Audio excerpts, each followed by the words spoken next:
Dans ce nouvel épisode, nous verrons la prise d'Alésia et les guerres de César.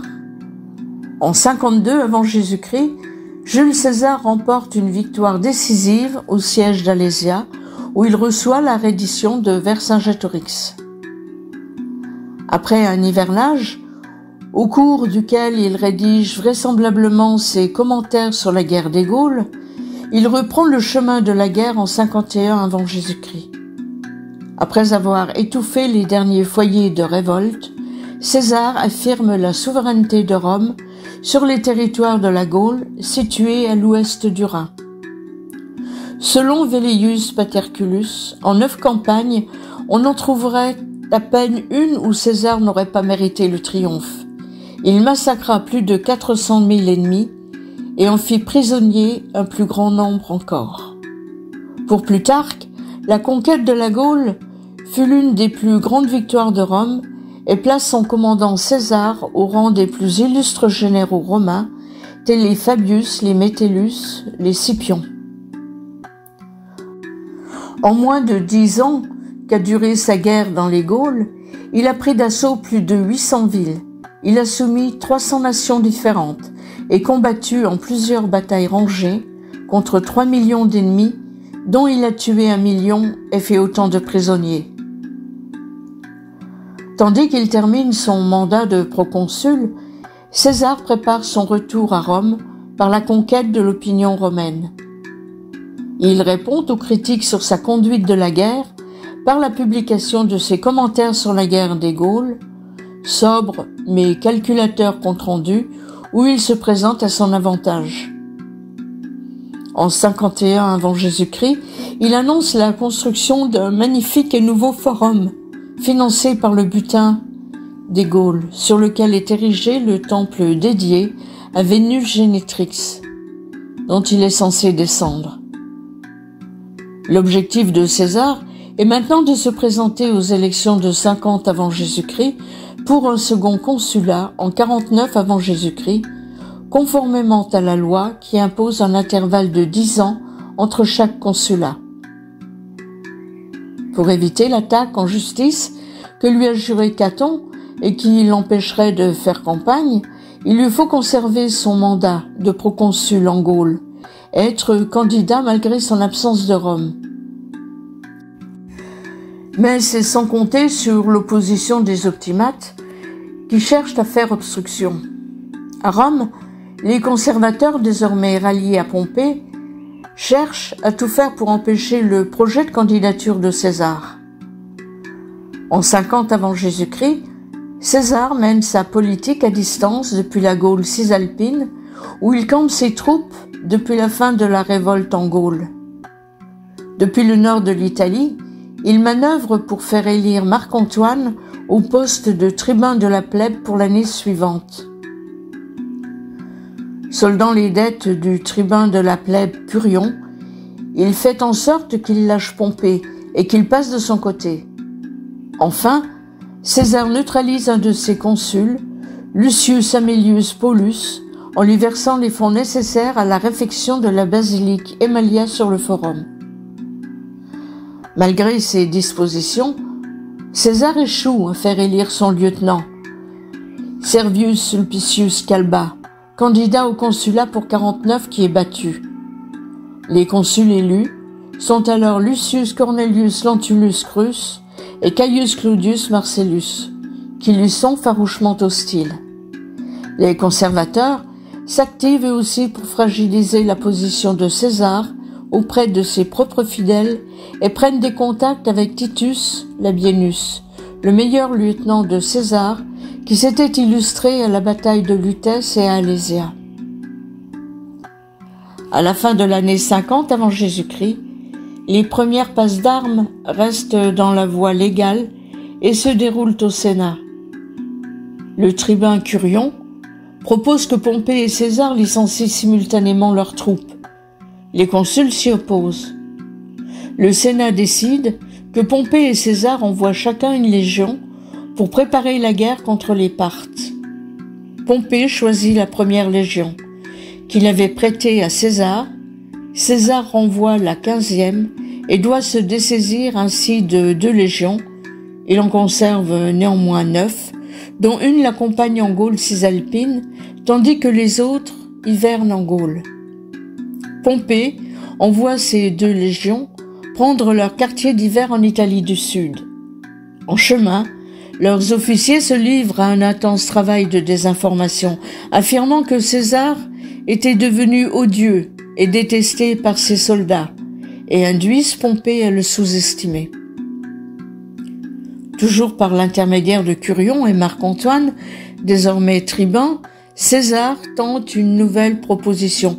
Il accepte de ne conserver que 2 légions et le gouvernement de la Gaule cisalpine et de l'Illyrie, pourvu qu'on accepte sa candidature au consulat.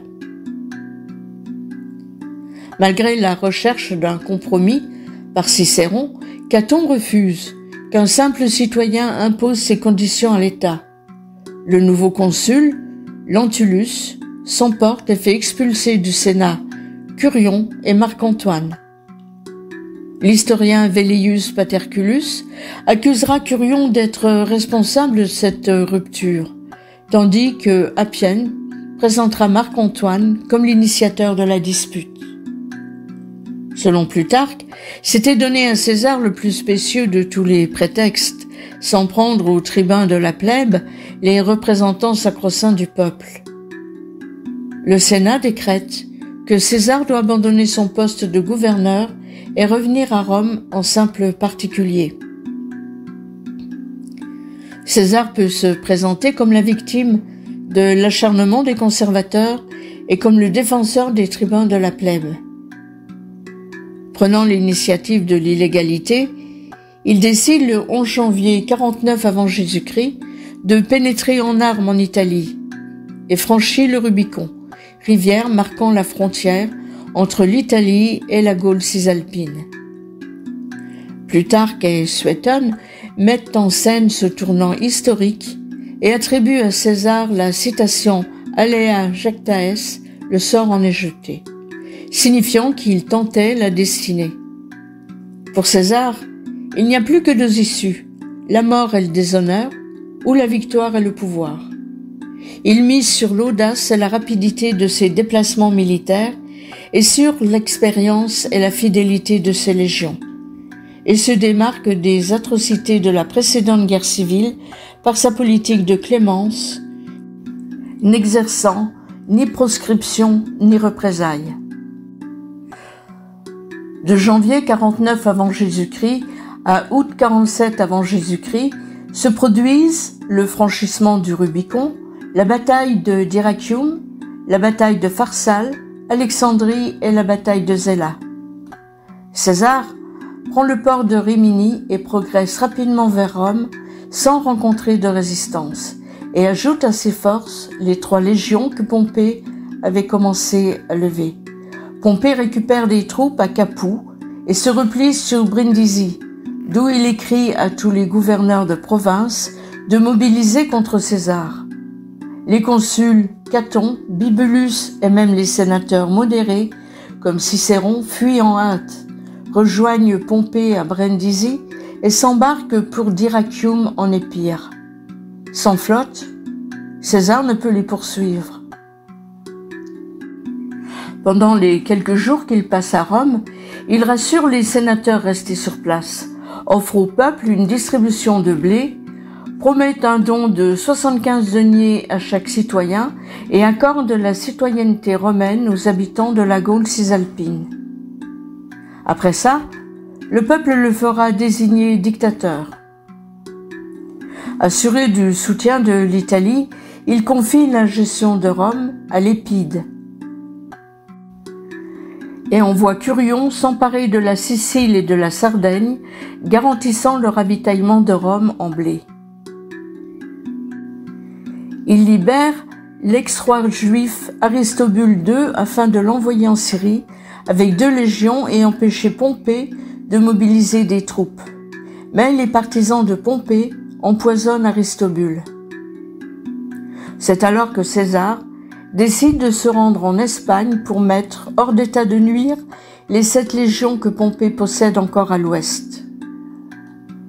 N'ayant plus rien à craindre du côté de Rome, César prend la route de la Gaule transalpine et, s'accrochant avec les Ligures de Vintimille au passage, le voilà bientôt aux portes de Marseille. La cité grecque refuse de le laisser entrer, affichant une neutralité de façade dans le conflit qui oppose les deux hommes, bien que liés à Pompée en secret. César essaye en vain de franchir les remparts de la ville, mais les Massaliotes repoussent si bien ses assauts qu'il préfère poursuivre sa route vers l'Espagne en laissant à 3 légions conduites par Trébonius le soin de poursuivre le siège, tandis qu'il ordonne à Brutus d'organiser un blocus maritime.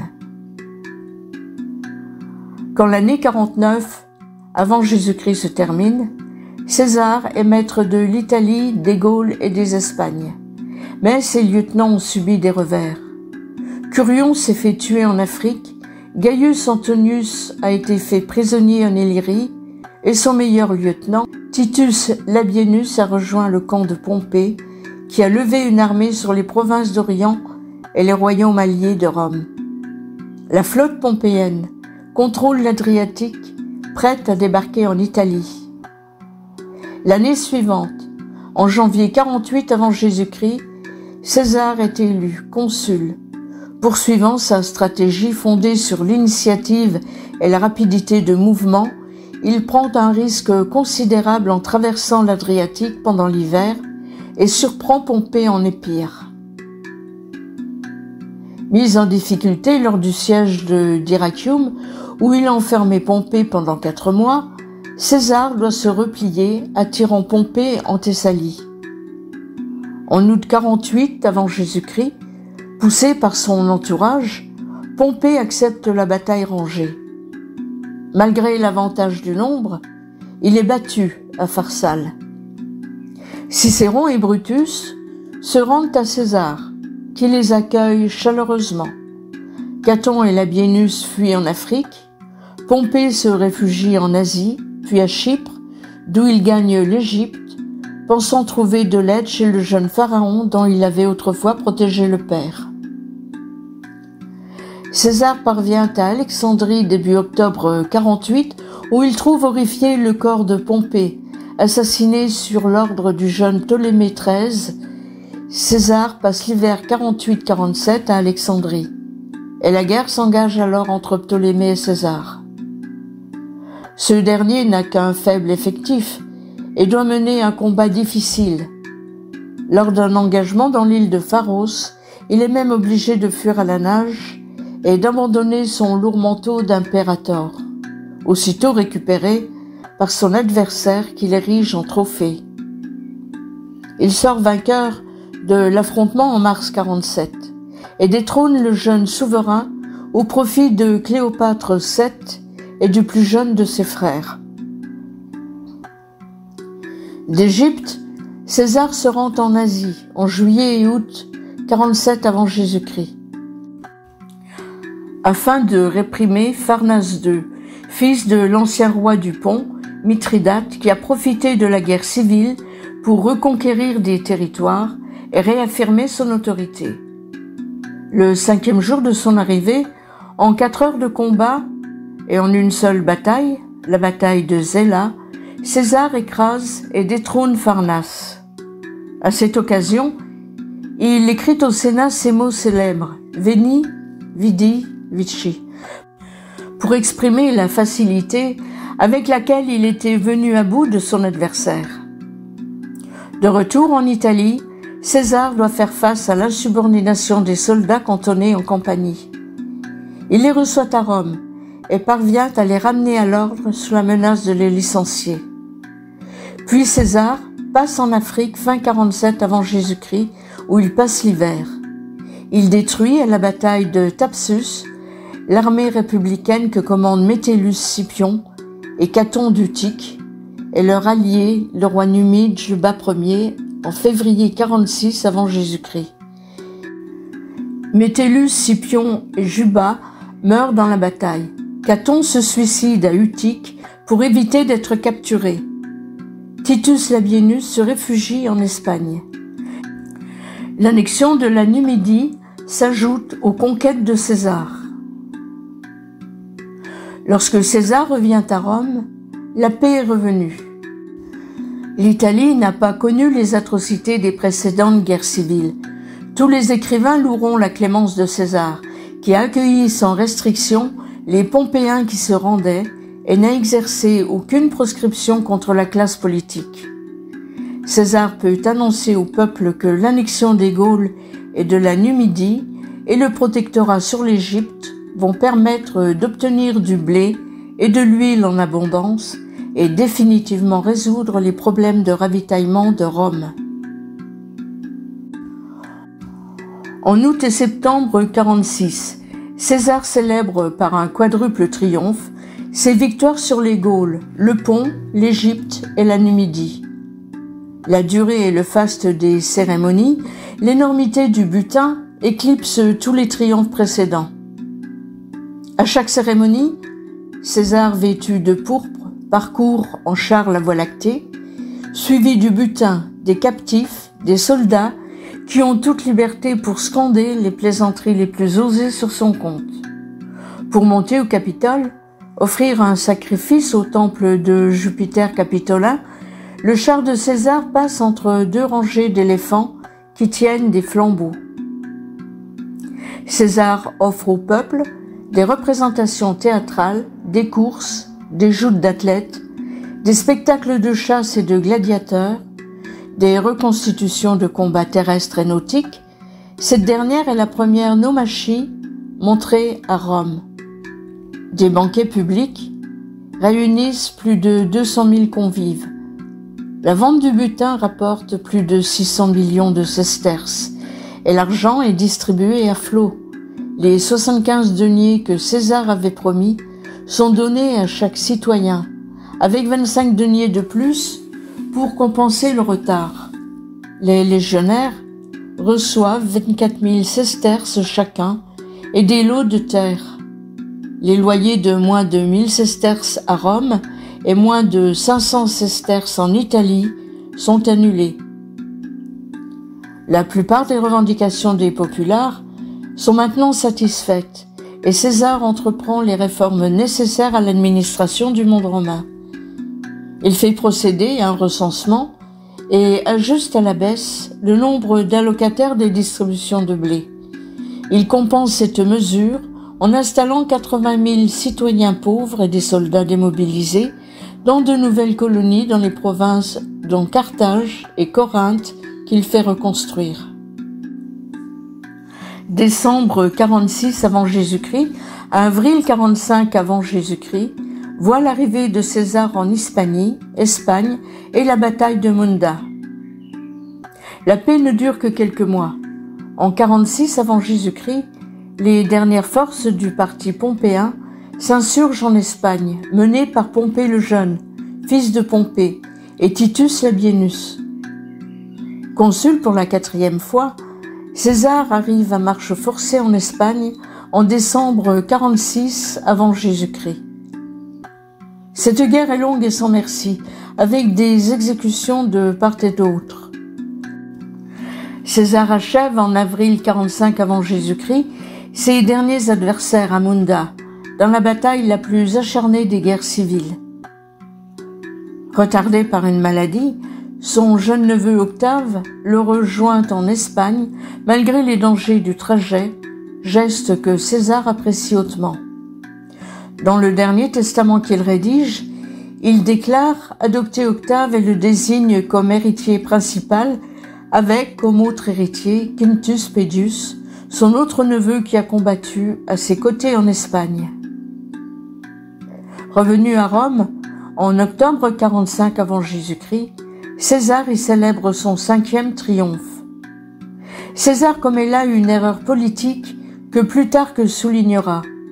La règle veut qu'un triomphe honore une victoire sur un peuple ennemi de Rome, ce qui n'est pas le cas dans cette guerre civile. Ni Pompée, vainqueur de Sertorius, ni Sylla, vainqueur des Marianistes, n'avaient célébré de triomphe. De plus, César accorde 2 autres triomphes à Fabius et à son neveu Quintus Pedius. Là encore, c'est une entorse aux usages qui réserve le triomphe au général doté de l'impérium et non à ses lieutenants. César, nommé dictateur pour 10 ans, est désormais le centre du pouvoir. Il reconstitue les effectifs du Sénat, en radie quelques sénateurs responsables de concussions dans leur province et y inscrit des Gaulois cisalpins et des Espagnols, une première qui marque le début de la promotion des provinciaux. Il nomme lui-même les magistrats, sauf les tribuns de la plèbe et les édiles plébéiens encore élus, et désigne des consuls pour quelques jours de charge seulement. Obtenir un titre, un avantage ou une faveur dépend de son approbation. Ainsi, Cicéron, par des discours emplis d'adulation où il qualifie la clémence de César de divine, fait gracier plusieurs de ses amis. Cicéron propose de décerner à César des honneurs. Les autres sénateurs suivent en une surenchère de plus en plus excessive. Ainsi, César reçoit le nom de Liberator et le titre d'impérateur transmissible à ses descendants, quoiqu'il n'ait plus d'enfants. Il réforme le calendrier, on renomme le mois de Quintilis de son nom de famille, Lulius. Pompée avait eu l'honneur de porter les emblèmes du triomphe, robe pourpre et couronne de laurier, lorsqu'on célébrait des Jeux à Rome. César reçoit le même honneur, mais par décret du Sénat à titre permanent, la couronne lui permettant notamment de cacher sa calvitie qu'il supportait mal, car source de nombreuses railleries. Il peut siéger sur un siège plaqué or. Il reçoit également un nombre considérable de pouvoirs, comme l'exercice de la tribunicia potesta, les pouvoirs des tribuns de la plèbe, le droit d'être consul pendant 5 ans, et plus tard, à partir de 44, la fonction de dictateur à vie. Certains privilèges accordés par les sénateurs vont jusqu'à l'extravagance, comme l'autorisation d'avoir commerce avec toutes les femmes qu'il voudra. Pour l'historien Dion Cassius, les sénateurs agissent par excès de flatterie ou par raillerie. Plus préoccupant, selon Plutarque, c'est pour certains une manœuvre destinée à déconsidérer César et le rendre Dieu, et se préparer plus de prétextes de l'attaquer un jour. Fin de l'épisode. Le dernier épisode verra l'assassinat et les funérailles de César.